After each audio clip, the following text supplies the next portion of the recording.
नमस्कार सभी को, मैं आपका अपना अंकित सर।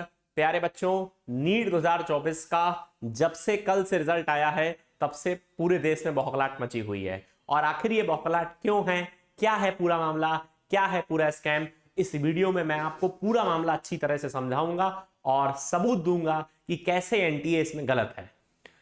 इससे पहले कि मैं वीडियो शुरू करूं, मेरी आप सभी से एक गुजारिश है कि प्लीज इस वीडियो को पूरा देखें। प्यारे बच्चों, जैसा कि आप सब जानते हैं 5 मई 2024 को हमारे देश में नीट का एग्जाम कंडक्ट हुआ और जैसे ही शाम को नीट का एग्जाम पूरा हुआ, देश में ये रूमर्स उड़ने लगी कि इस बार के नीट का एग्जाम का पेपर लीक हो गया। और जब इस तरह की बाढ़ आ गई, फ्लड आ गई सोशल मीडिया पर, तब एनटीए ने एक पब्लिक नोटिस जारी करके कहा कि पेपर लीक नहीं हुआ है, बल्कि सवाई माधोपुर में एक सेंटर था, वहां पे पेपर डिस्ट्रीब्यूशन में कुछ गलती हो गई, जिससे कुछ बच्चे जो पेपर था वो बाहर लेकर चले गए और उन्होंने मोबाइल से फोटो वगैरह खींच के सोशल मीडिया पर पोस्ट कर दिया। यानी एनटीए ने तब भी एक्सेप्ट नहीं किया कि हाँ वाकई में पेपर लीक हुआ है। जबकि बच्चों, न्यूज चैनल्स पे, डिफरेंट न्यूज चैनल पे और प्रिंट मीडिया में तमाम बार ये निकला कि बिहार में मेजरली पेपर लीक होने की बातें पढ़ी हम लोगों ने। बच्चों, इतना ही नहीं, जब बिहार में जांच करी गई तो बहुत सारे ऐसे लोग थे जो पेपर लीक के मामले से जुड़े थे, उन्होंने एक्सेप्ट भी किया, उन्होंने अपनी गलती भी एक्सेप्ट करी और पैसे से जुड़े लेन देन के मामला भी एक्सेप्ट किया कि हाँ भाई हम लोग शामिल थे, उन्होंने अपना क्राइम भी एक्सेप्ट किया। लेकिन फिर भी एनटीए का कोई स्टेटमेंट नहीं आया और एनटीए ने इस बात को एक्सेप्ट ही नहीं किया कि पेपर लीक हुआ भी है देश में। खैर कोई बात नहीं, पेपर हो गया, आंसर की आ गई, सब कुछ हो गया। अब रिजल्ट आना था बच्चों 14 जून को, 14 जून को रिजल्ट की डेट थी। लेकिन अचानक कल शाम 4 जून को ही रिजल्ट आ जाता है और रिजल्ट देख के पूरा देश एकदम बौखला जाता है। और बौखलाने का कारण भी है, आइए आपको बताते हैं। रिजल्ट के बाद एनटीए ने एक पब्लिक नोटिस जारी करी जिसमें बताया कि भैया ये जो रिजल्ट है वो एनटीए ने एआई के माध्यम से जनरेट किया है।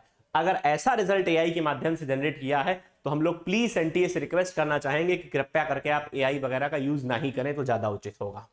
अब खैर, इसमें बहुत सारी इंफॉर्मेशन थी, लेकिन हम लोग मुद्दे पर आते हैं। The list of top 100 candidates in NEET UG 2024, यानी टॉप 100 बच्चे थे देश में, उनके बारे में एनटीए ने यहां पर उनका डिटेल्स दिया, क्या नाम था और किस कैटेगरी से, क्या परसेंटाइल था, किस स्टेट से बिलोंग करते थे, क्या रोल नंबर था। आइए जरा समझिए बेटा, 1 से लेके 67 नंबर तक आप देखते जाइए। 1 से लेकर 67 नंबर तक ये देखते जाइए आप।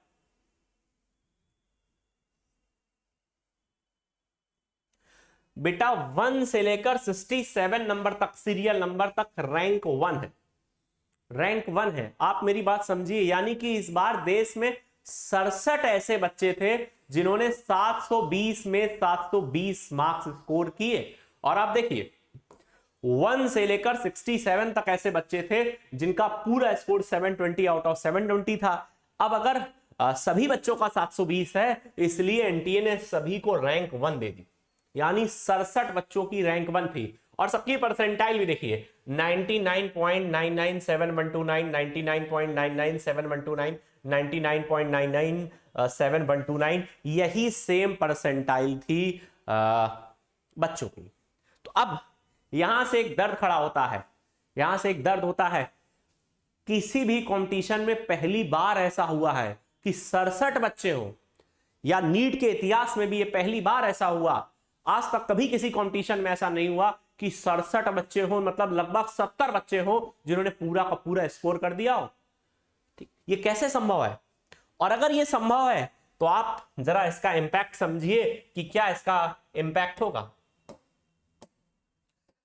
चलिए, अब 67 बच्चों के, 1 से लेकर 67 बच्चों के टोटल स्कोर 720 है, टोटल स्कोर 720 है। अब जिस बच्चे का स्कोर 720 है, आप मेरा पॉइंट समझिए, जिस बच्चे का स्कोर 720 है वो तो इंडिया के टॉप कॉलेज में पढ़ना चाहेगा, क्योंकि उसका तो कोई क्वेश्चन गलत नहीं है, उसने पूरे साल अच्छे से मेहनत करी, अच्छे से आंसर दिया और ईश्वर की कृपा से, उसकी मेहनत से है ना, नीट में उसका एक भी क्वेश्चन गलत नहीं हुआ, सारे क्वेश्चन उसको आ गए, ओएमआर फिलिंग में भी गलती नहीं हुई, तो ऐसा बच्चा तो टॉप कॉलेज में पढ़ना चाहेगा, और टॉप कॉलेज में मान लीजिए वो एम्स दिल्ली में पढ़ना चाहता है। ठीक, अब आपकी जानकारी के लिए बच्चों बता दें कि एम्स दिल्ली में अनरिजर्व्ड कैटेगरी की मतलब 1 से 50 रैंक तक के लगभग 50 अनरिजर्व्ड कैटेगरी की सीटें हैं। अगर एक आध बच्चा कोई एम्स छोड़ दे तो मतलब 52, 53, 54, 55 रैंक तक मिल जाता है। ठीक, तो आप बताइए 67 बच्चों के 720 मार्क्स हैं, लेकिन बताइए जिस बच्चे की रैंक 67 है, सॉरी, जो सीरियल नंबर 67 पर जिस बच्चे का नाम है इसके भी 720 मार्क्स हैं, और पहले नंबर पर जिसका नाम है इसके भी 720 मार्क्स हैं। अब आप बताइए इस बच्चे को तो एम्स दिल्ली मिल ही नहीं सकता, जबकि इसका टोटल स्कोर है। क्या फॉल्ट है? इसका भी परसेंटाइल वही है जिसका सीक्वेंस आपने नंबर 1 पर रखा, 2 पर रखा। 67 बच्चों के सेम मार्क्स हैं 720, परसेंटाइल भी एकदम सेम है, पर इन सभी बच्चों को इंडिया का टॉप कॉलेज एम्स दिल्ली जो बच्चों का सपना होता है वो नहीं मिल सकता। तो आखिर इन बच्चों की क्या फॉल्ट है, बताइए कैसे क्या होगा। और इतना ही नहीं बच्चों, यानी 720 नंबर लाने वाला बच्चा भी, आप इशू समझिए, 720 नंबर लाने वाला बच्चा भी ये कंफर्म नहीं है कि उसको एम्स दिल्ली ही मिलेगा। चलिए खैर, ये तो बात हुई टॉपर्स की। दूसरी समस्या सुनिए। दूसरी समस्या बच्चों क्या है? दूसरी समस्या ये है, जैसे लास्ट ईयर लगभग 610 कट ऑफ गया था, इस बार पेपर इजी था। पूरे देश में जितने भी टीचर्स ने प्रेडिक्ट किया, उन्होंने प्रेडिक्ट किया कि 10-15 नंबर ज्यादा जा सकता है, यानी ऑल इंडिया काउंसलिंग में 620 नंबर, 625 नंबर पे कॉलेज मिल सकता है। लेकिन बच्चों जिस तरीके से चुनाव में, लोकसभा 2024 के चुनाव में सभी चैनल्स के और सभी न्यूज एजेंसीज के एग्जिट पोल फेल हो गए, ठीक उसी तरीके पूरे भारत के सभी टीचर्स के प्रेडिक्शन भी फेल हो गए। 650 मार्क्स पर, 650 मार्क्स पर रैंक है करीब 29,000 रैंक आ रही, करीब 29,000 रैंक आ रही। आपकी जानकारी के लिए बता दें, ऑल इंडिया के माध्यम से लगभग 25-26 हजार सीटें हैं, तो जिसकी 25-25 हजार रैंक होती है, 25,000 के अंदर रैंक होती है, ऐसा माना जाता कि उस बच्चे को ऑल इंडिया कोटा के थ्रू कॉलेज मिल जाएगा। यानी अगर आपके 650 मार्क्स आ रहे हैं तो रैंक है आपकी 29,000, यानी आपको कॉलेज नहीं मिल सकता, यानी 650 मार्क्स वाले को भी कॉलेज नहीं मिल सकता। ऐसा बताया जा रहा है कि ऑल इंडिया काउंसलिंग के माध्यम से जिन बच्चों को कॉलेज लेना है उनके 654 या उससे ज्यादा मार्क्स होने चाहिए, तब आपको ऑल इंडिया क्योटा की काउंसलिंग से कॉलेज मिल सकता है। रही बात स्टेट काउंसलिंग की, तो जैसे मान लीजिए किसी बच्चे के 650 मार्क्स हैं, ऑल इंडिया से इसको कॉलेज नहीं मिल रहा है, अब वो स्टेट काउंसलिंग कराए। दूसरा एक ऑप्शन होता है बच्चे के पास कि वो एक स्टेट काउंसलिंग में पार्टिसिपेट करे। तो बेटा स्टेट काउंसलिंग में कॉलेज जो है डिपेंड करता है वो किस स्टेट से करा रहा काउंसलिंग। जैसे दिल्ली और राजस्थान का कट ऑफ ज्यादा जाता है तो वो एक अलग बात है ना, अलग अलग स्टेट का मामला अलग अलग होता है। खैर इतना ज्यादा कट ऑफ कैसे जा सकता है, मतलब ये तो अनप्रिडिक्टेबल है, कैसे जा सकता है इतना ज्यादा कट ऑफ। तीसरी समस्या बच्चों यहां पर देखिए, तीसरी समस्या ये,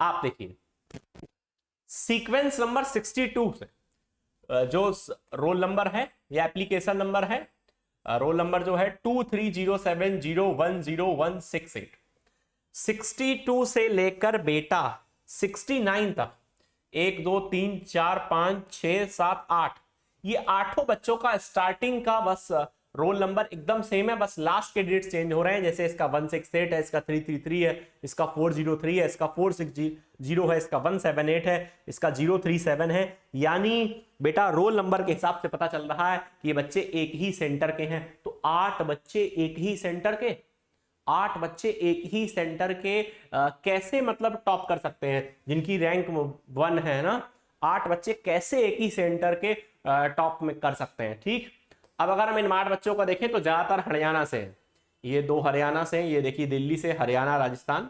8 में से एक बच्चा दिल्ली का है, एक बच्चा राजस्थान का है, बाकी 6 बच्चे बेटा हरियाणा से हैं।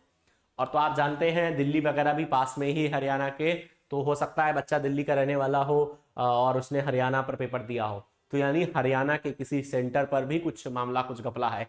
कैसे 8 बच्चे एक ही सेंटर के टॉप कर सकते हैं?